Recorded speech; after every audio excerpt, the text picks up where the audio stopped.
ஈஸ்வர கடவுள் வந்தது மட்டும் இல்லாம ஒரு பெண்ணுக்கு பிரசவம் பார்த்திருக்காரு நம்ம அப்பன் சிவபெருமான். முற்காலத்துல திருச்சிராமலை அப்படின்னு அழைக்கப்படுகின்ற திருச்சியில தனகுப்தன் அப்படிங்கிற வணிகனும் அவருடைய மனைவியுமான ரத்னாவதியும் வாழ்ந்து வந்தாங்க. ரத்னாவதி ஒரு தீவிர சிவபக்தை. அவங்க கன்சீவா இருந்தனால தன் உதவிக்காக தன்னோட தாயை அழைத்திருந்தாங்க. அப்போ பயங்கரமா மழை பெய்தனால காவிரியில வெள்ளம் கரை புரண்டு ஓட ஆரம்பிச்சிச்சு.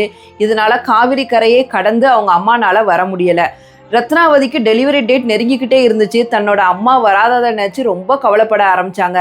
தான் தினமும் வழிபாடு செய்கின்ற செவ்வந்திநாதர் கிட்டையும் மட்டுவார்குழல் அம்பாள் கிட்டையும் தன்னோட வருத்தத்தை தெரிவித்தாங்க ரத்னாவதி. தன் பக்தையோட வருத்தத்தை பொறுத்துக்க முடியாத சிவபெருமான் பேறுகால பொருட்கள் எல்லாத்தையும் எடுத்துக்கிட்டு ரத்னாவதி தாயாராகவே அவங்களோட வீட்டுக்கு வந்தாரு. வந்திருக்கிறது சிவபெருமான் அப்படின்னு ரத்னாவதிக்கு தெரியாது. தன்னோட அம்மா வந்திருக்காங்க அப்படின்னு ரத்னாவதி ரொம்ப சந்தோஷப்பட்டாங்க. தாயை போல வந்த இறைவனும் ரத்னாவதிக்கு தைலம் தடவி மருந்து போன்றவற்றை கொடுத்து பேறுகால உதவிகளை அனைத்தையும் செய்தார்.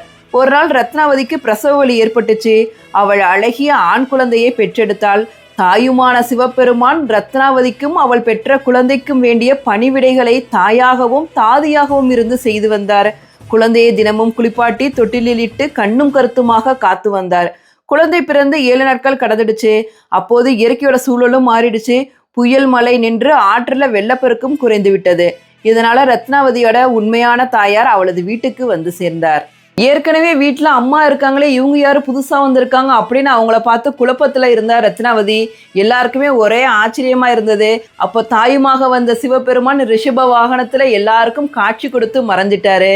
அதனாலதான் ஏன் அவரை தாயுமானவர் அப்படின்னு சொல்றாங்க.